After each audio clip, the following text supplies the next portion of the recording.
We actually had to swap laptops, so the demos for the next talk are on the conference laptop, which so be easy on the presenter and appreciate the work that he's done to get this to work for us today. We have a really great talk. It is by Zach Ecob talking about the Scudo Allocator exploitation. So let's welcome Zach to the stage.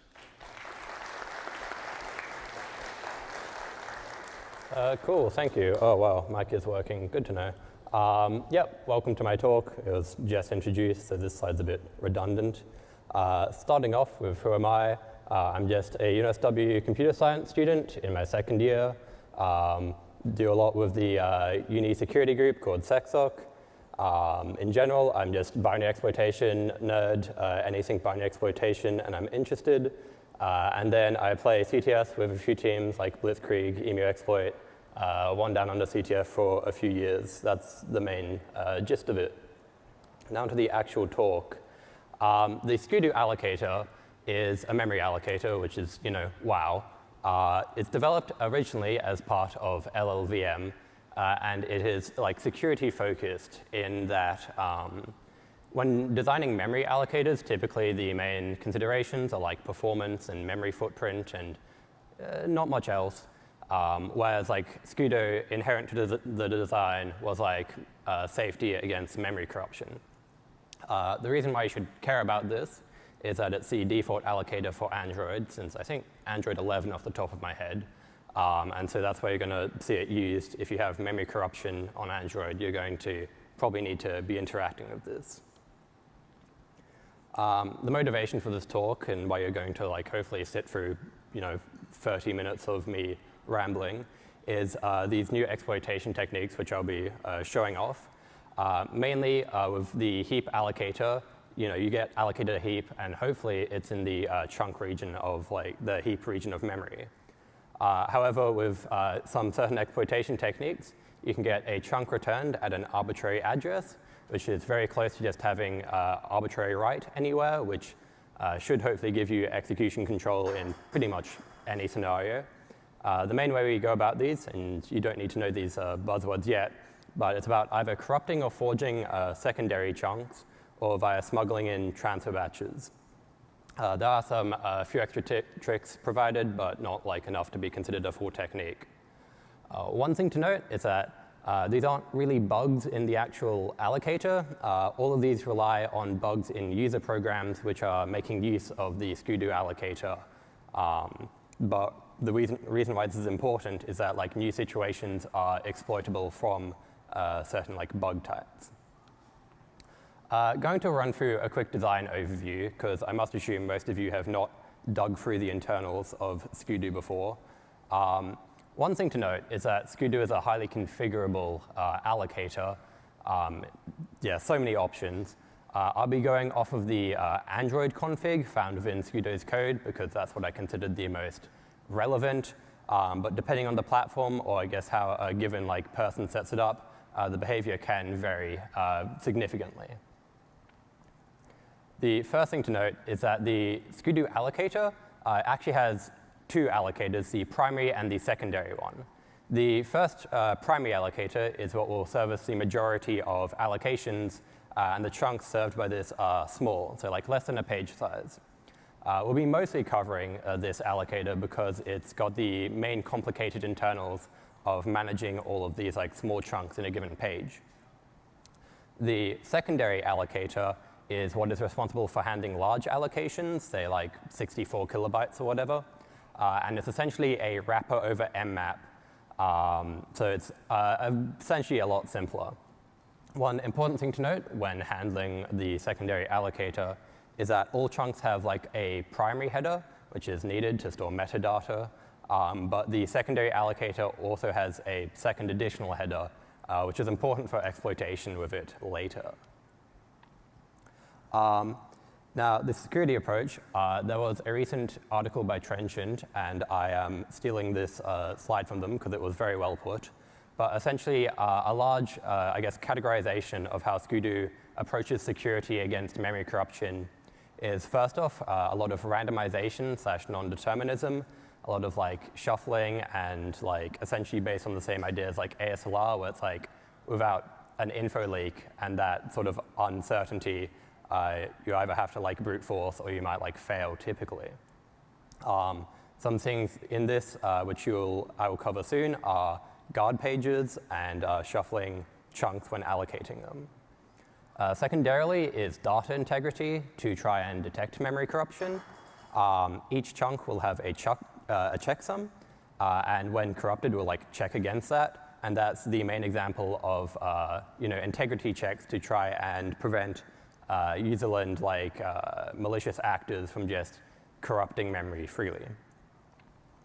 All right, now onto the actual internals.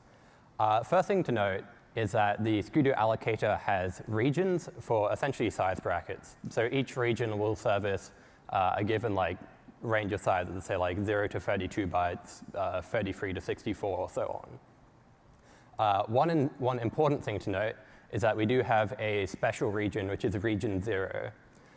This is only used for allocating structures that the allocator uses internally for like handling stuff. And so a user allocation should never come or like end up in there.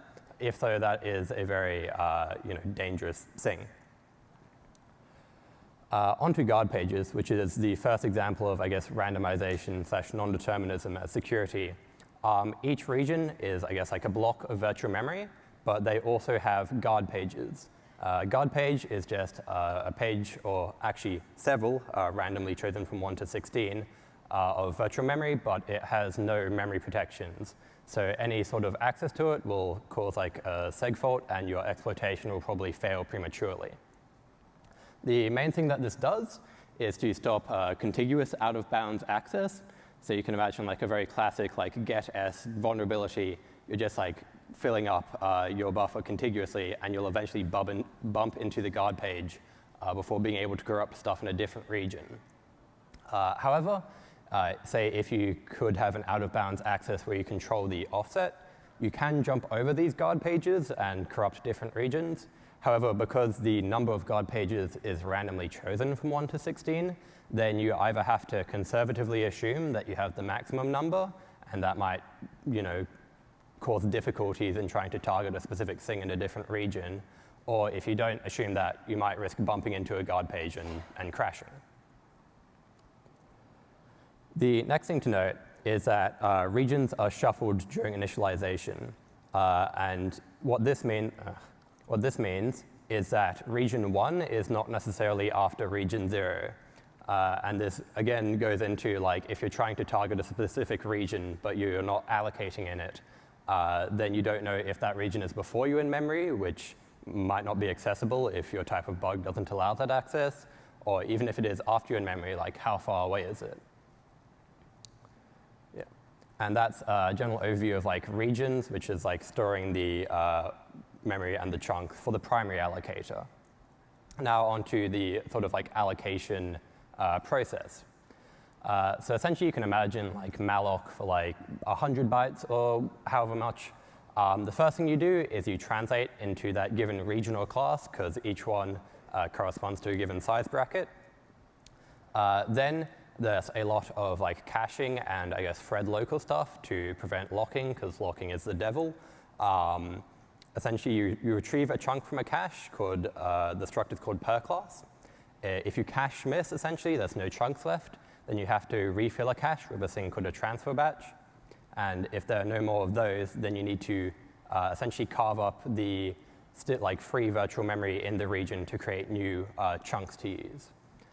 Then lastly, you attach a header to the chunk and return it. Going through that in more detail, this is this first step, and you have a sort of diagram up here showing one possible translation between sizes and classes. Once again, it's like very configurable. This can be adjusted however you want. And yeah, each thread has its own cache for allocating. Not technically true. If you allocate like 1,000 threads, they do share some caches, but the goal is to prevent locking, so yeah. This cache that I call is a struct called a per class. It's very simple. You just have a field for count, which is how many chunks are still in there, and then an array of things called compact pointers. Another security, I guess, quote unquote, like mitigation or like conscious decision is that essentially each chunk is associated with a given region, and the internal allocator knows that region's start address. So essentially, each chunk, when you're storing it in the cache, you can just store it as an offset from that region start. And also there's the U32s rather than U64s. That does mean, say, if you corrupt somehow this cache, then you can only store chunks based on an offset from the start of the region, which might not even be enough of a distance to, say, corrupt like a shared library. As opposed to if they just store the full pointers, then you can get a chunk anywhere if you corrupt this. And yeah, just allocating from this cache, you just index the array via the count, you get the compacted pointer, decrement the count, of course, and then you decompact it according to the region start, which is just like the region start plus compacted pointer with a bit of bit shifting. Like I said, caches can have like cache misses. So what if the cache is empty? Then we have these structure called transfer batches, which are also very simple, also very similar. They just store compacted pointers for that region. They count how many, and they also form a linked list. These are stored in a struct called region info, which stores a linked list of them. And then when a given cache needs to refill it, it just gets the first off of the linked list and gets the chunks from this batch into the cache. It's literally just like a mem copy. Like I said, you have the unpadded region structure with this free list thing. You don't need to read this, but it's just showing, yes, we pop off the front of the free list.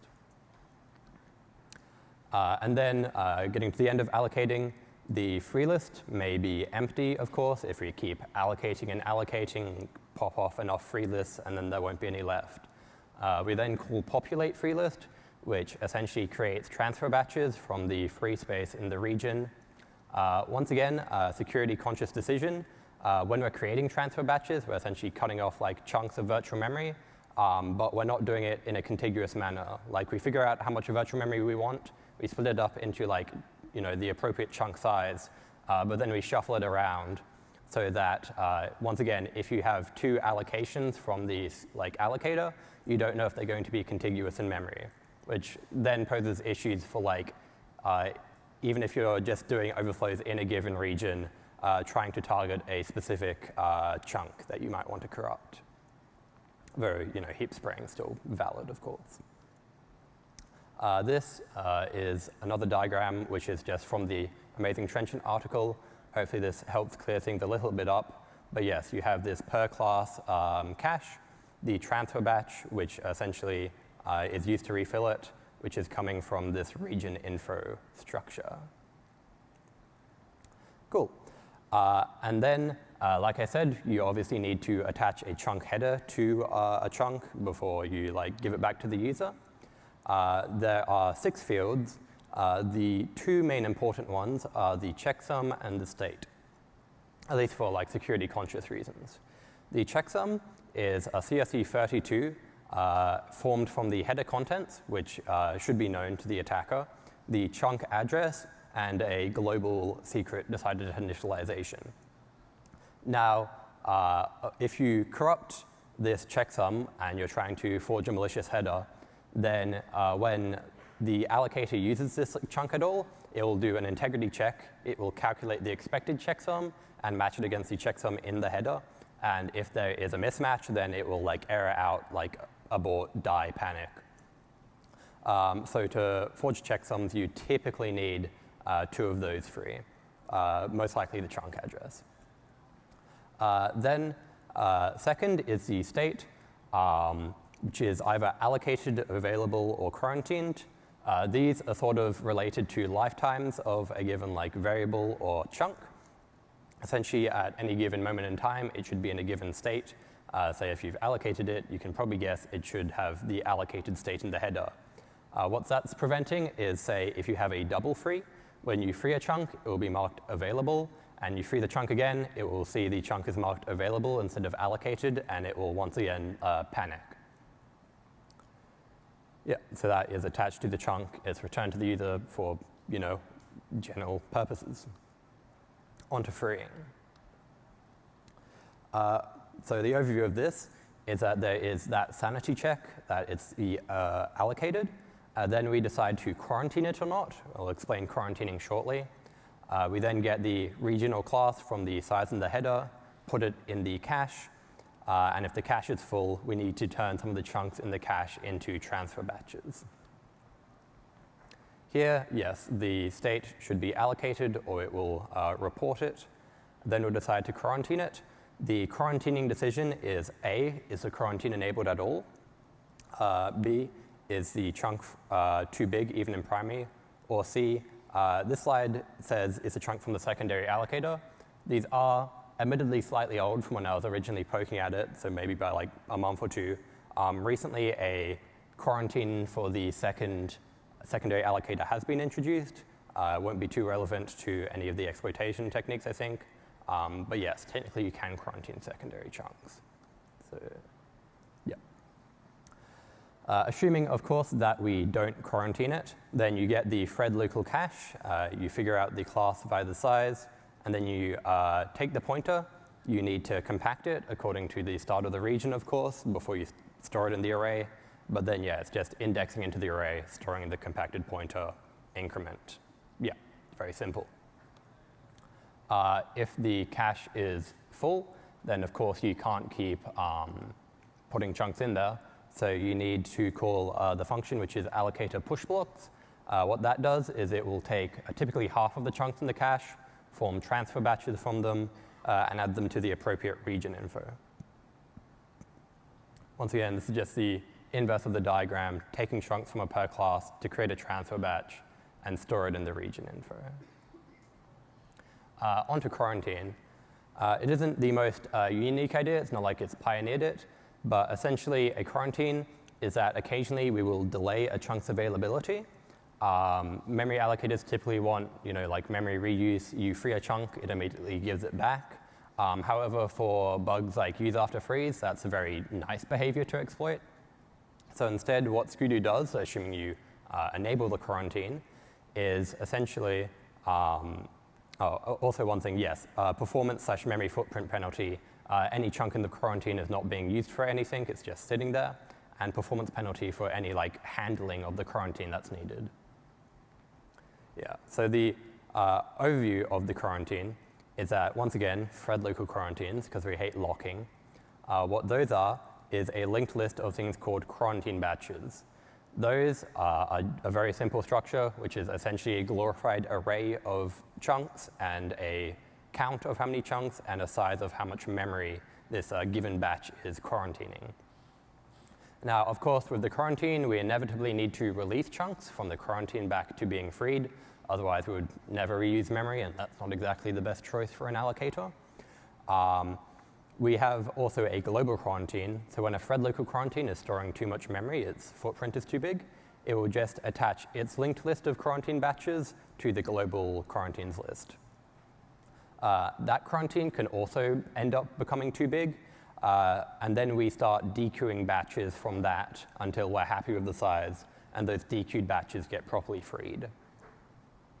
This is taken from another amazing article by people called Unifuzz.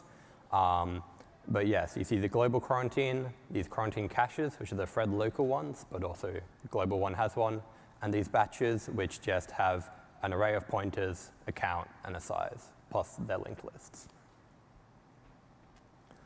So how we actually end up entering the quarantine is, yes, when we're freeing a chunk, we decide with that bypass quarantine sort of variable.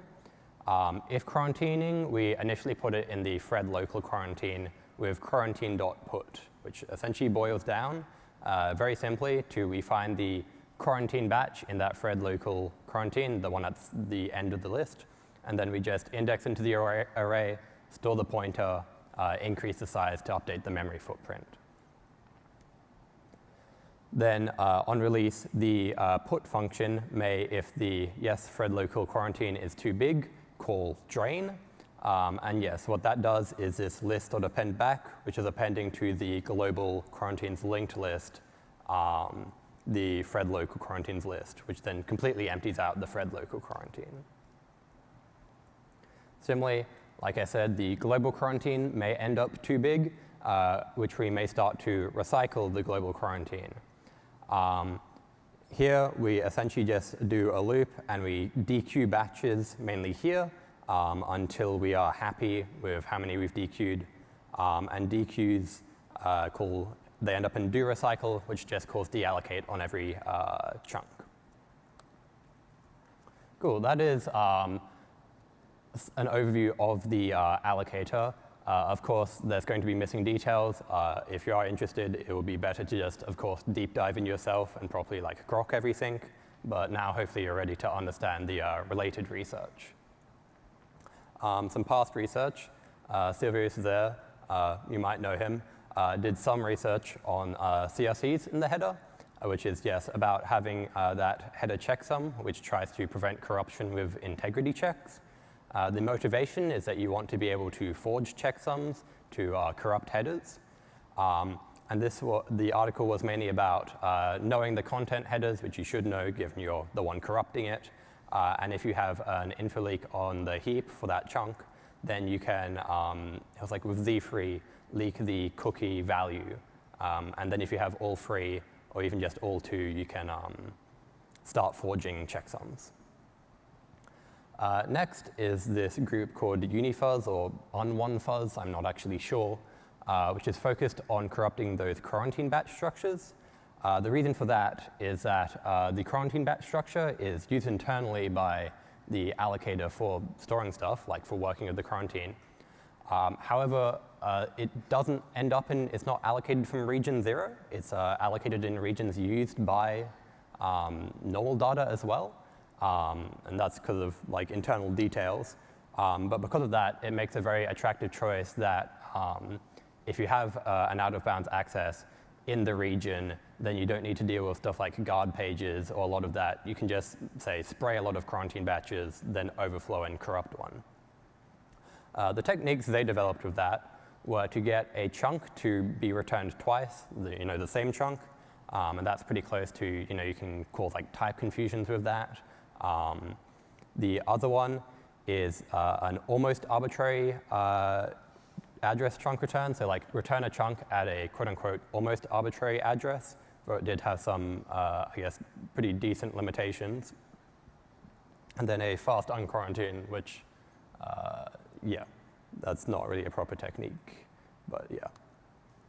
I won't be running through the double return because it's not relevant to this talk specifically.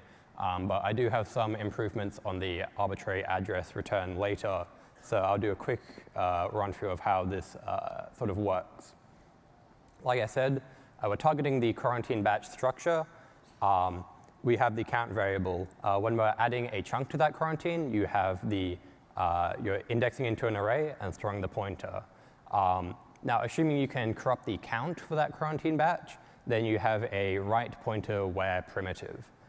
Important to this is that the pointer is a chunk which you can assume you control with data where you want. Now, getting into a lot of the internal details of structures, this long structure called size class allocator local cache, which handles a lot of, the local cache operations, has a allocator variable. And this is just a pointer. So essentially, if you boil down looking through the source code, if we control this allocator variable, then you control a large part of cache behavior. Mainly, you control the transfer batch lists. So you can essentially empty out a cache, call the transfer batch to come into that cache, and you allocate a chunk. And then, of course, you control the transfer batch, so you control the addresses, and you can get that almost arbitrary chunk. Here is the size class allocator 32 or 64. They're very similar. You can't actually see it here, but in the size class info array, that's where it's holding the linked list of those transfer batches with the compacted pointers.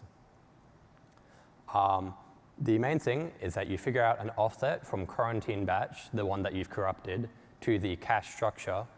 you overwrite the count variable accordingly. Then when you free that forged chunk, which you control and you've made to look like a size class allocator 32 or 64, then you've corrupted the cache. Allocate, and once you get that transfer batch, those chunks into the cache, then you have an arbitrary chunk address. However, because they're compacted pointers, they are limited in that they're based on the beginning of the region, like offset. So yeah, you might not always be able to escape the heap if the maximum distance you can get still places you in the heap, for example. Also, there is some randomization in guessing the distance from the quarantine batch to the cache, so that can also go wrong.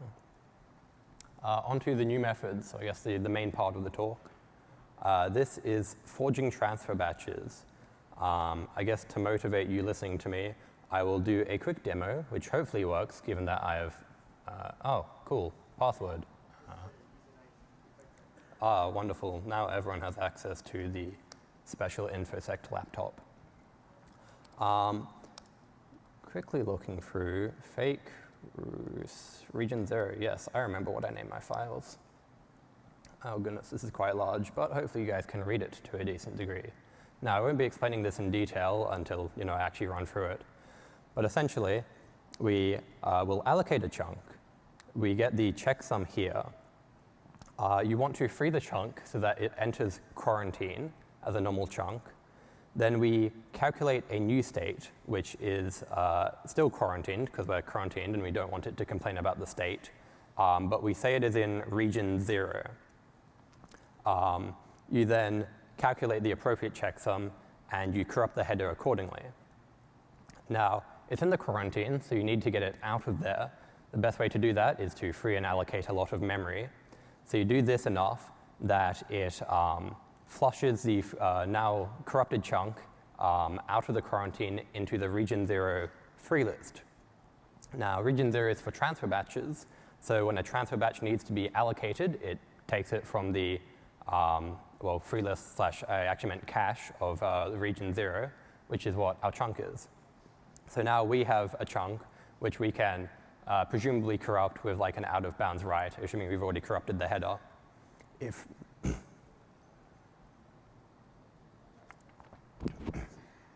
If we corrupt the count variable of the transfer batch here, then essentially when the transfer batch is called refilled on the given cache, the per class, which is the cache we're refilling, has a fixed offset from that size class allocator local cache, and so the allocator pointer. So you don't need to guess the offset like you do for a quarantine batch. Here we have the fake allocator, which we've forged, and this is the correct offset from the given cache we're overwriting to corrupt the allocator pointer.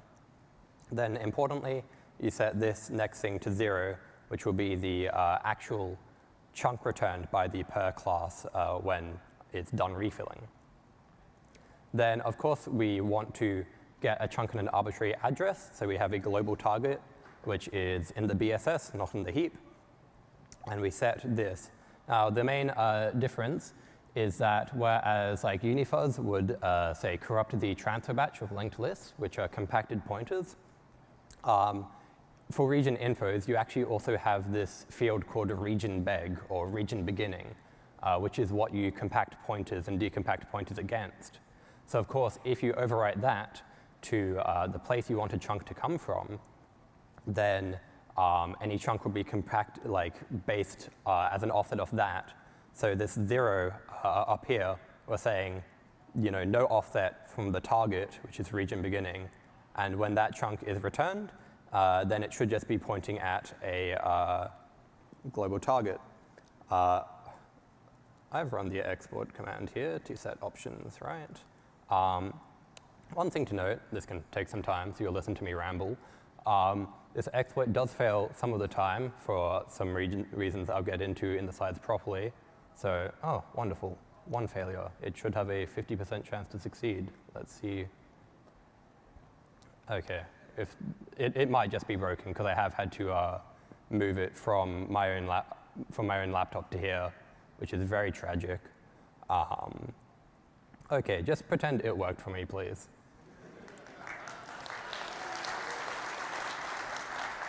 Thank you, thank you. This is the overview I just talked about. Yes.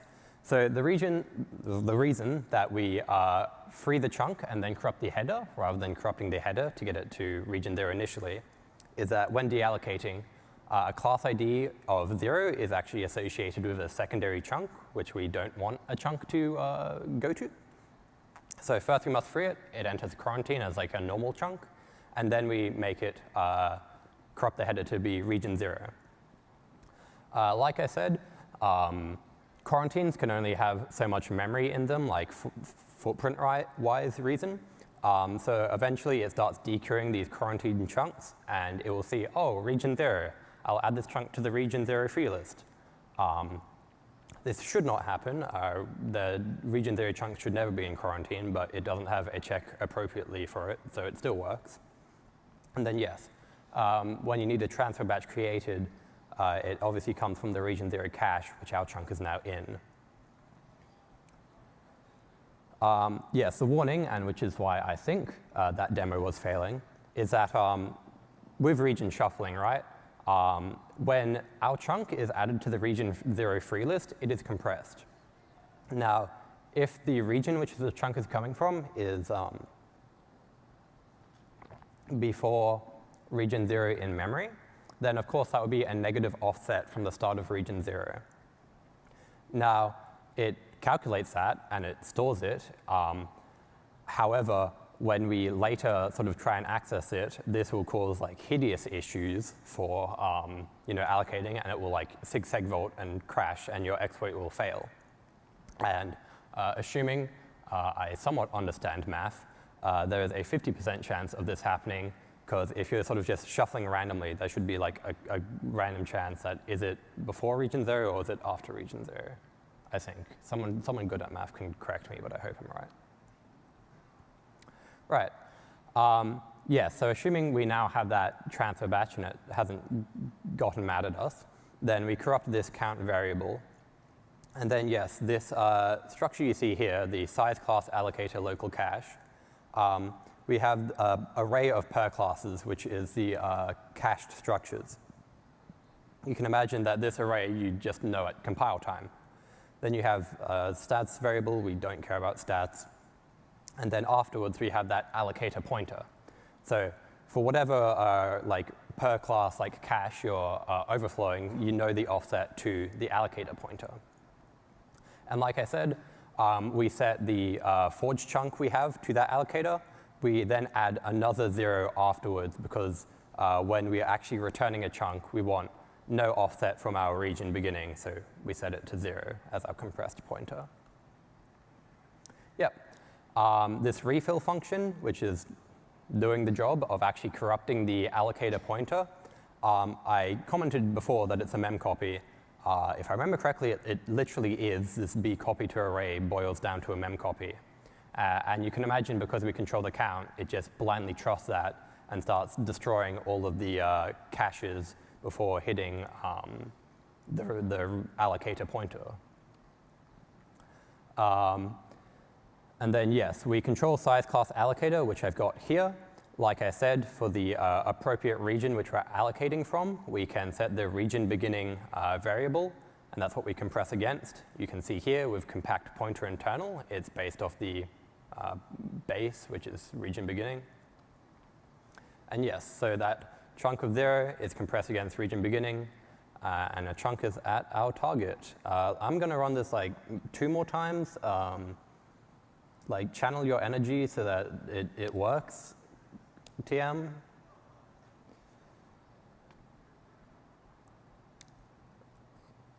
Ooh, this is like a fast, this is an oh, wow, thank you. Channeling the energy.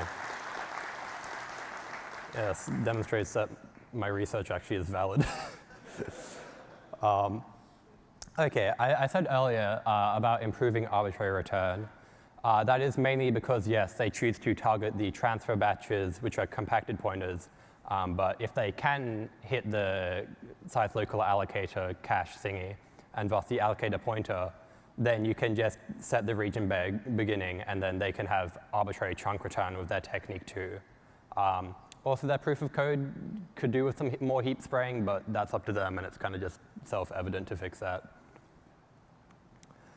Now onto the second best technique, and it's much less technical, but also much better, is corrupting secondary chunks. Now, I said earlier that secondary chunks have an additional header compared to the normal one, and you can see that here with like prev, next, doubly linked list, a commit base, a commit size, and whatever else. Commit base and commit size are the only two we care about. Essentially, if we overwrite commit base, then we can map chunks anywhere. And you can see here the alloc pos is based off commit base and commit size, which are just taken from here. I will note that, yes, the secondary allocator is a wrapper around mmap. However, it does cache, I guess, like these mmap chunks because it doesn't want system calls.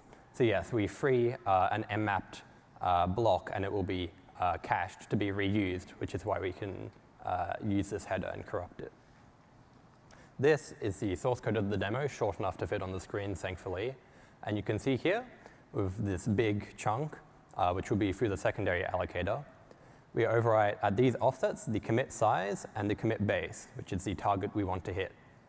Free the chunk so that it's cached by the secondary allocator, and we reallocate it, and it should be at the same address. And I'll demo that at the end of this, which is apparently now. OK, cool.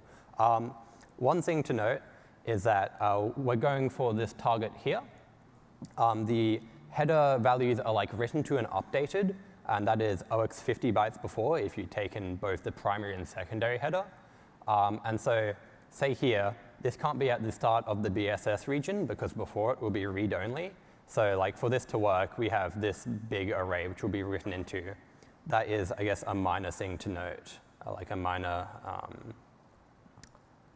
like stopgap or thing. It is corrupt large header. It should be fast too. Yes, so you can see here these two pointers are the same, which means we've gotten a chunk at BSS. Just going to show you the source code that I'm not just writing a program that prints the same address 2 times. That would be fun. Yeah. Back to presenting. Wahoo. Forging secondary chunks, the actual best technique. Now, essentially, you might not be able to like interface with the secondary like allocator too easily. Sometimes there's like limitations on how like you can call the program to allocate. So this aims to get around like a fair number of those. Essentially, we're going to corrupt a small like chunk. We're going to set its chunk header to region 0 before we free it, so that it does go into the secondary allocator. Then we're going to spray chunks in the same region and forge secondary headers into them. And we do need at least one allocation that's like big enough to go through the secondary allocator. So you can see here, a very similar setup. We have this chunk, which we are corrupting with a checksum, which is saying that we're in region 0, or a new state.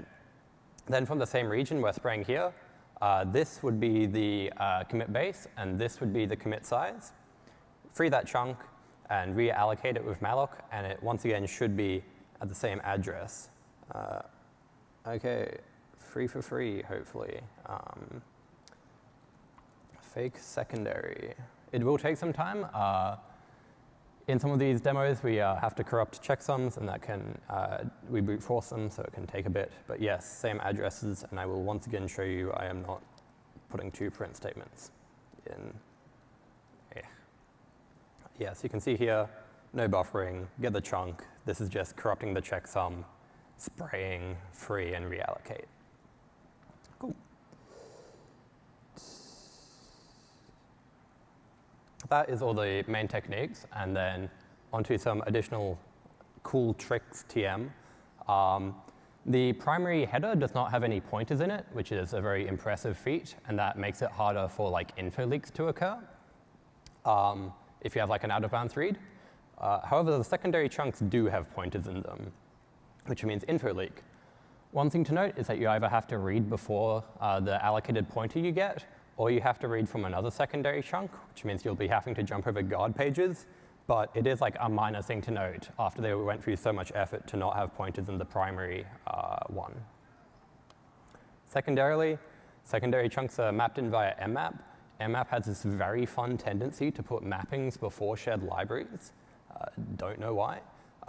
If you have out-of-bounds access, and assuming you can jump over the guard page that is put at the end of secondary chunks, then you might be able to corrupt shared libraries without necessarily needing like a bunch of like leaks or offsets.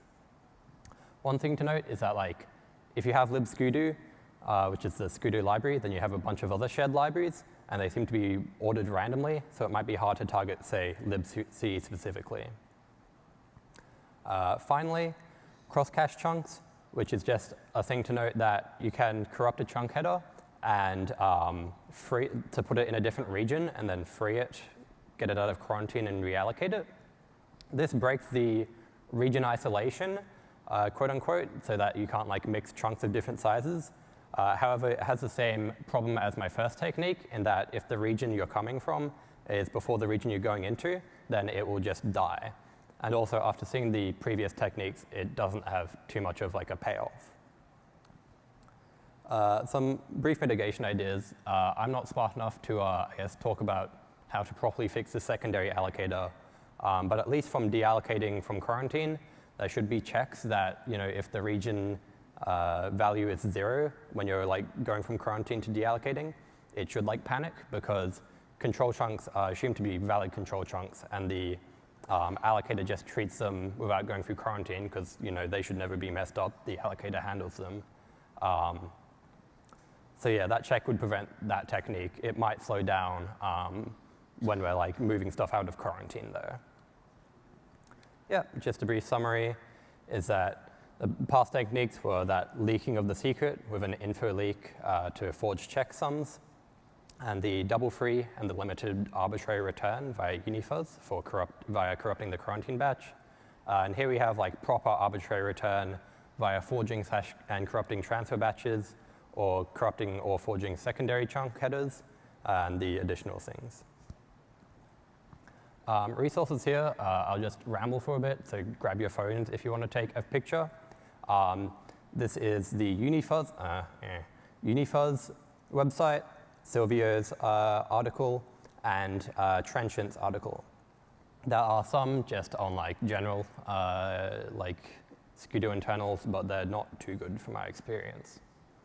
Hopefully you've taken pictures. Where to find me? I'm unfortunately on Twitter and also LinkedIn. If you want, or just walk up to me and talk to me, I'll ramble about this very willingly.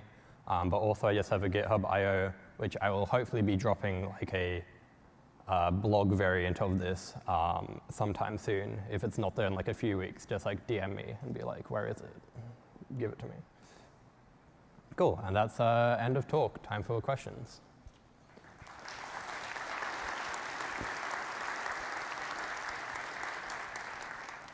Great talk. Are there any questions in the audience?